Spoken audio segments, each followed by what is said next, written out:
에스겔 4장 다시 한번 보십시오. 4장 1절부터 3절 말씀, 4장 1절부터 3절 말씀에 자, 앞에 칠판에 그린 것과 같이 하나님께서 이렇게 모형을 만들라고 했습니다. 자, 흙판 위에다가 예루살렘 성을 만들고, 성이 어떻게 되어 있습니까? 포위가 되어 있죠. 포위가 되어 있고 사다리도 만들고 언덕도 만들고, 그리고 성벽을 허무는 공성퇴도 만들고, 그렇게 만들어라, 그렇게 되어 있어요. 자, 그 당시에 자료들에 의하면 그 당시에 벽돌은 한 30cm 요 정도 크기의 벽돌이 사용됐다고 합니다. 그러니까 아마 이 벽돌에다가 이런 모형을 만들어라, 아마 그랬을 것 같아요. 자, 그리고 그 가운데다가 무엇을 놓으라고 했어요? 철판을 놓으라 했어요. 철판을 놓고 에스겔 보고 이쪽에 누우라 그랬습니다. 자, 이 철판을 놓았다는 의미가 뭐라고 그랬습니까? 철판은 이 예루살렘 성에서 포위를 당해서 아무리 외쳐도 하나님이 듣겠다고요, 안 듣겠다고요? 안 듣겠다는 거예요. 그만큼 이 백성의 죄악이 심각한 거예요. 그리고 이 백성의 죄악이 심각할 뿐 아니라 멸망이 가까이 왔다는 거예요. 그래서 에스겔 보고 여기 누워서 자, 뭐라고 했느냐?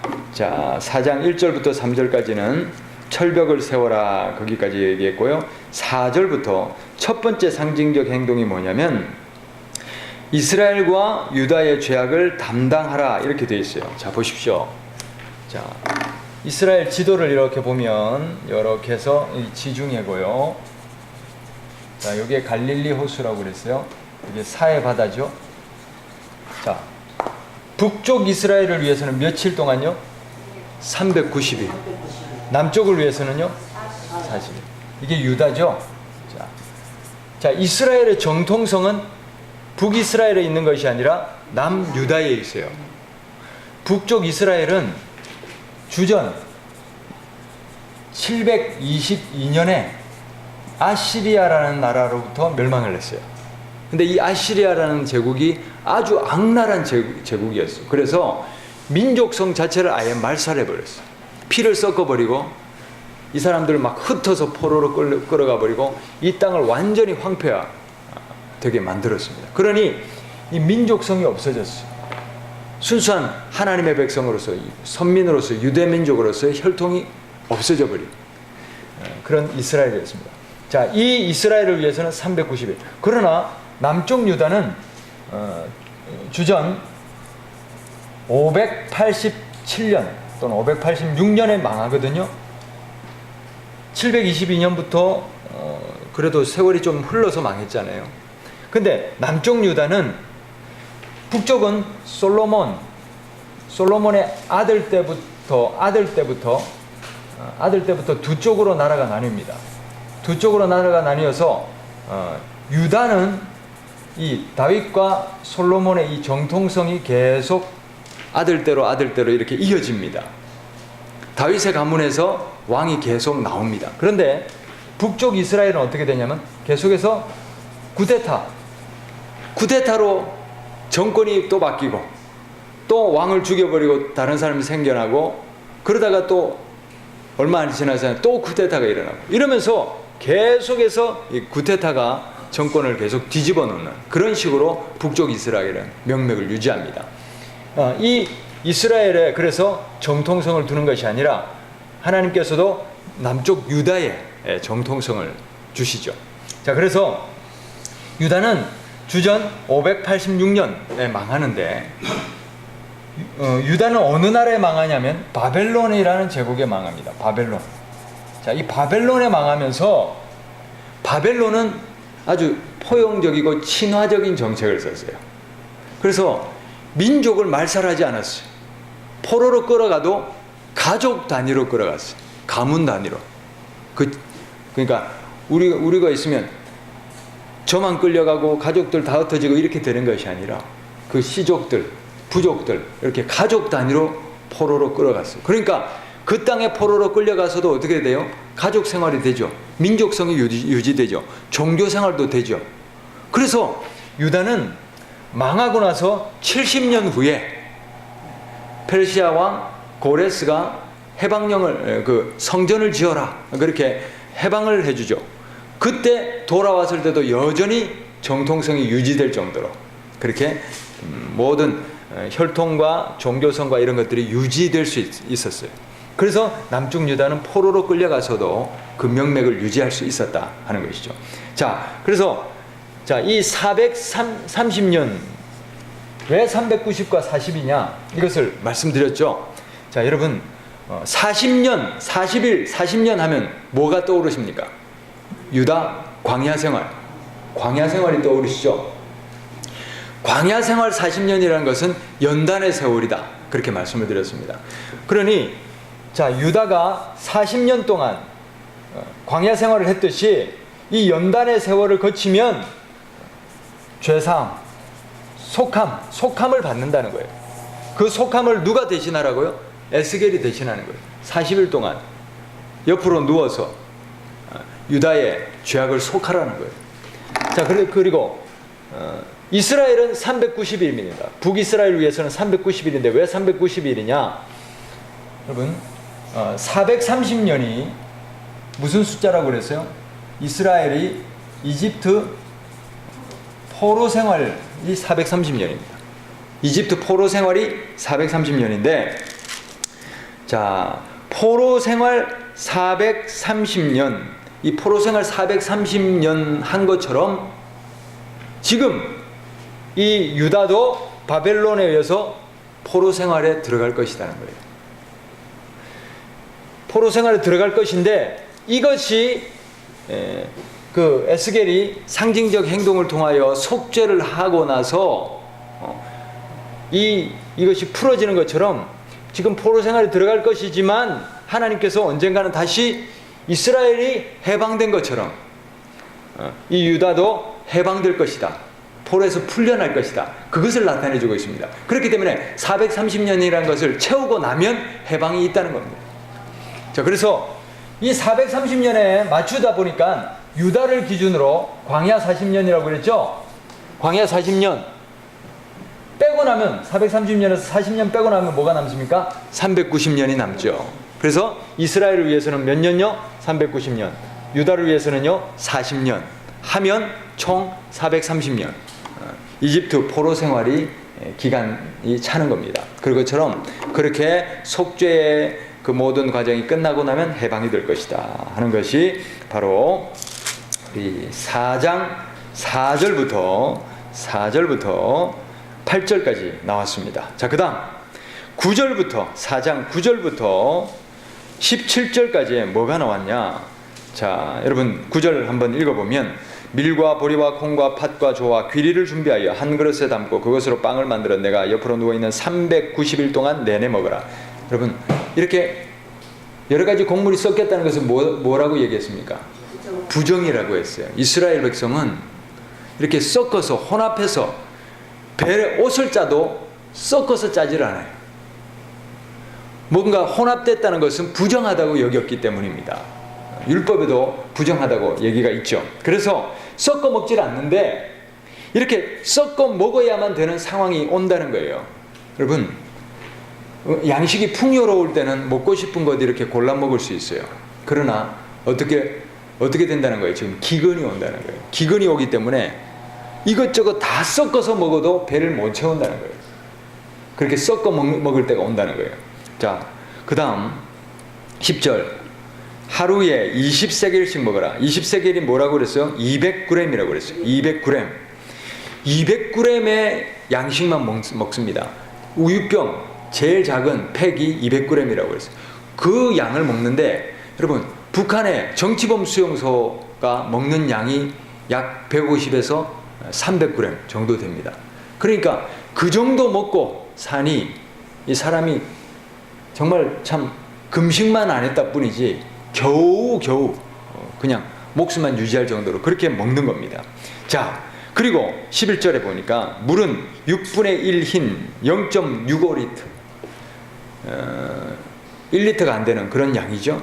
그 물만 먹어라. 그러니까 그 정도로 뭡니까? 기근이 온다는 거예요. 양식이 없다는 거예요. 물도 귀하게 된다는 거예요. 자, 12절. 그런데 이것을 인분으로 구워 먹으라. 인분은 뭐예요? 사람 똥. 이게 참, 그렇지 않아도 부정한 것들을 곡물을 섞어서 부정한 그 사람 똥으로 이것을 구워 먹으니 얼마나 부정합니까?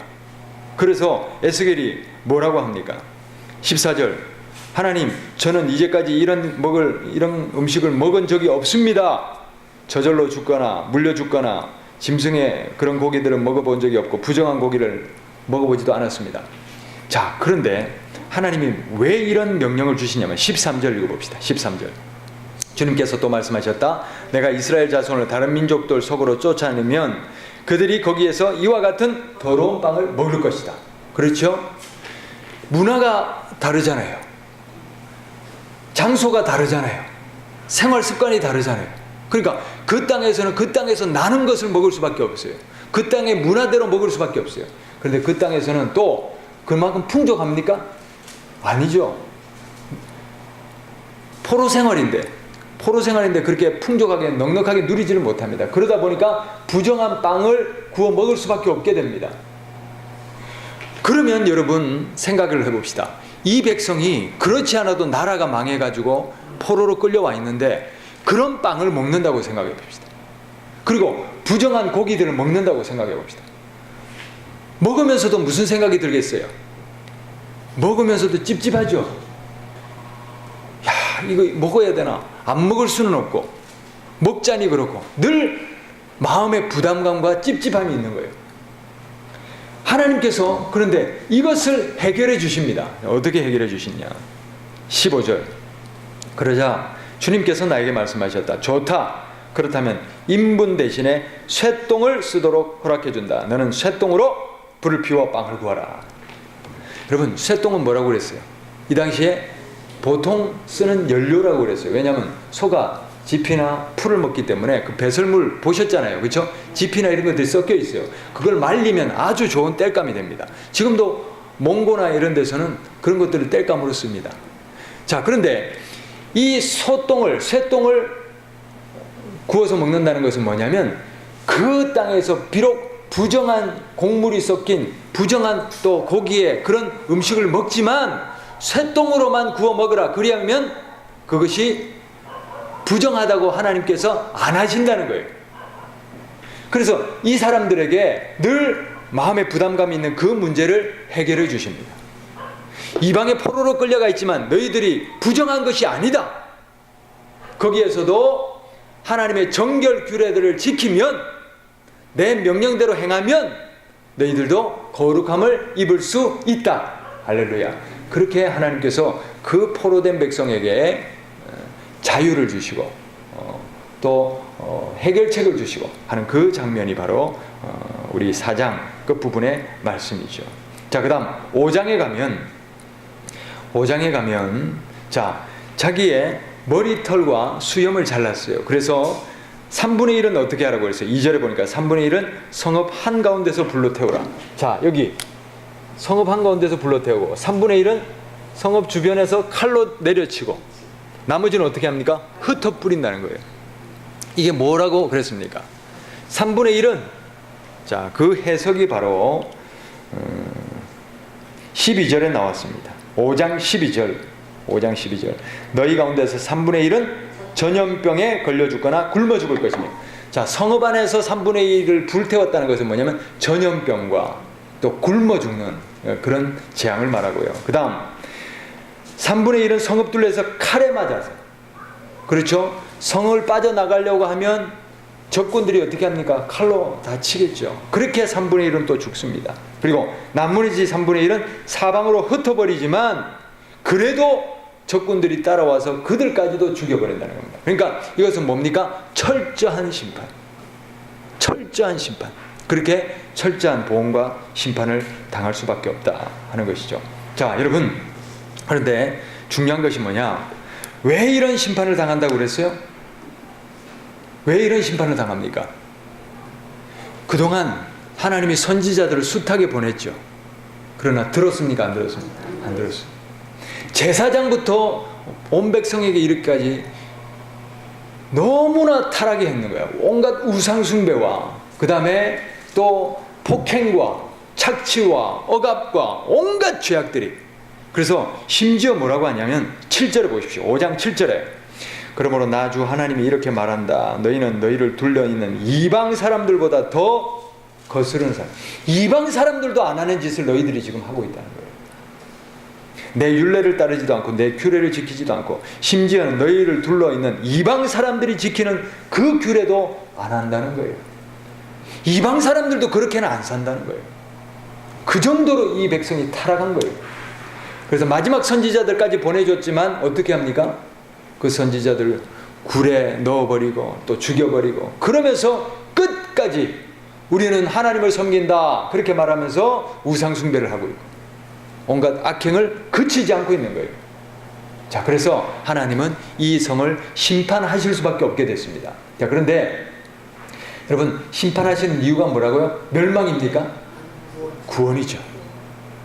구원입니다. 심판의 또 다른 이름은 뭐라고요? 구원입니다. 이 백성을 심판하시고 70년 후에 다시 회복시켜 주심으로 말미암아 이제 다시 온 백성, 회복된 백성은 보십시오. 여러분 에스라서, 느헤미야서를 보십시오. 다릅니다. 이 마지막 때와 다릅니다. 그 백성들이 다시 돌아와서는 여호와의 율법에 돌아오고 또 하나님의 성전을 다시 재건하고 백성이 다시 한번 거룩함으로 백성이 다시 한번 하나님을 찾음으로 회복되는 걸 볼 수가 있어요. 왜 그렇습니까? 이렇게 포로로 끌려와서 그 70년 세월 동안 어떻게 합니까? 깨닫거든요. 우리가 무슨 죄를 지었는지 또 우리가 어떻게 행했는지 깨닫거든요. 그리고 그 포로 생활 가운데 여전히 함께 하시는 하나님을 경험하거든요. 그러니 돌아와서도 하나님을 다시 한번 찾고 이전의 모든 먹물과 같았던 이전의 모든 삶은 어떻게 해요? 청산하고 새로 생명의 물을 채울 수 있는 그런 회복이 일어나죠. 그래서 심판은 또 다른 이름이 뭐라고요? 구원입니다. 구원입니다. 하나님이 이렇게 심판하시는 이유는 멸망시키려고 하는 게 아니에요. 구원하시려고. 할렐루야. 그래서 여러분 이 백성들이 죄를 깨닫지 못하는 거예요. 그래서 죄를 깨닫는 것이 은혜입니다. 여러분 우리 스스로도 한번 잘 생각해 봅시다. 끊임없이 말씀이 주어지고 성경을 우리가 펼쳐서 읽지만 그냥 글자로만 읽고 듣는 것에만 그치면 안 됩니다. 깨달음이 있어야 됩니다. 내가 죄인이구나. 이게 깨달아지시기를 바랍니다. 깨닫는 것이 또 우리의 고집을 꺾는 것이 그게 살 길인 줄 믿습니다. 그래서 우리가 죄를 통해 자복하고 살든지 죽든지 누구를 따르자고요? 하나님 따라, 말씀 따라 순종하는 길이 살 길입니다. 여러분 기회가 있을 때 기회를 붙잡읍시다. 할렐루야. 뭐라고요? 기회가 있을 때 붙잡읍시다. 이게 기회입니다. 하나님이 지금 우리에게 주시는 기회인 줄 믿습니다.